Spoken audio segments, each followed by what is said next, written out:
ডাকতে হবে না। আমার টুনটুনি দেখো খাবারের জন্য পুরো পাগল হয়ে গেছে। দেখো এদিকে আনলে এদিক চলে যাবে, এদিকে নিলে এদিক চলে যাবে। এতটা তুলসীর পাতা এত পরিমাণ ভালো খায় কি বলবো। আর এখন আমাকেও অনেকটা ভরসা করে। আগে তো কাছে তো যাওয়াই যেত না, দৌড়ে পালাতো। আর এখন দেখো খাবারের জন্য হলেও আমার কাছে আসে। দেখো কত কাছে চলে আসছে। আর এই যে মা বাচ্চা ছানাপানাগুলোকে নিয়ে ঘরের ভিতর আছেন। 6টা ডিম দিয়েছিল, আস্তে আস্তে করে কাল অবধি সবগুলো ডিম ফুটে গিয়েছে। এই দুজনই চলে এসেছে এখন। এই কয়দিন তো মাটা বেরোয়নি, মেয়ে পাখিটা এই কদিনে বাইরেই বেরোয়নি। কালকে রাত্রে লাস্ট 6 নাম্বার 6 নাম্বার বাচ্চাটা হয়েছে, ডিমের খোলস থেকে বেরিয়ে এসেছে। তারপর থেকে এনাকে বাইরে দেখা যাচ্ছে। এর আগে তো বাইরেই দেখা যেত না।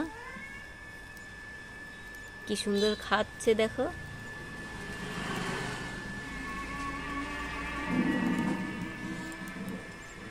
ওই বাচ্চাগুলো ওই যে সবগুলো একসঙ্গে গোটা মেরে থাকে। খাঁচা চেঞ্জ করতে হবে, একটা বড় খাঁচা দিতে হবে। কি কিউট না, দুটোকেই এত সুন্দর লাগে। আগের দুটো খুব সুন্দর ছিল। কে দেখি এইখানটায় আমি এখন ঝুলিয়ে দেব। ডালটা যে ঝুলিয়ে দিয়েছি, এখন আবার এই যে খাচ্ছে। আর মা পাখি খাবার নিয়ে চলে গেছে খাওয়ানোর জন্য। ওই যে ভিতরে চলে গেছে, এখন খাওয়াচ্ছে। মানে তুলসী পাতাও খাইয়ে দিচ্ছে। আর এই যে ইনি তো খাওয়াই ব্যস্ত। আবার একটু বেরিয়ে আসে আরেকজন।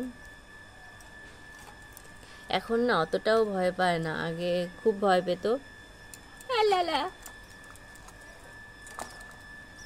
আমি তো এরই অপেক্ষা করছিলাম।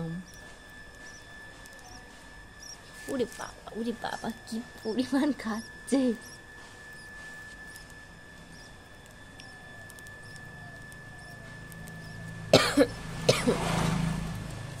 ছানাপুনে গুলো কি করে দেখাবো। এই যে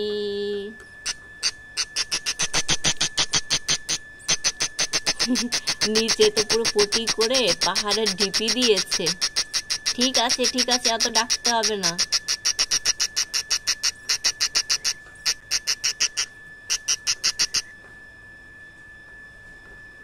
হ্যালো হ্যালো, এই যে কি হচ্ছে।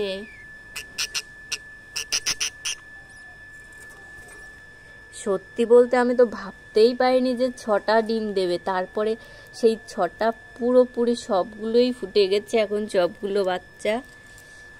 এখন আমার এই ছোট খাঁচায় কাজ হবে না, বড় খাঁচা করতে হবে। আর সব বাচ্চাগুলো একদম লেভেল লেভেল লেভেল, মানে একটা একটু বড়, তারপরে যেটা হয়েছে সেটা তার থেকে একটু ছোট, তারপরে যেটা হয়েছে তার থেকে একটু ছোট। মানে কি একটা ব্যাপার, সবগুলো তো একসঙ্গে হয় না।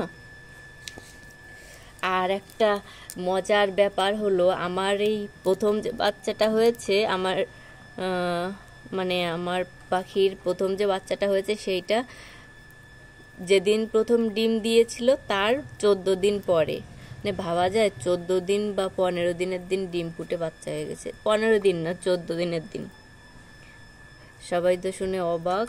আর মোটামুটি এরা তো ডিম পাড়ার প্রায় 18, 19 বা 20, 22 দিনের বাচ্চা বের হয়। তা তো এরা দেখি আরো তাড়াতাড়ি বেরিয়ে এসেছে খোলস থেকে। উই উই উই, সবাই আশীর্বাদ করো তারা যেন খুব ভালো থাকে, বাচ্চাগুলো খুব সুস্থভাবে যেন বড় হয়।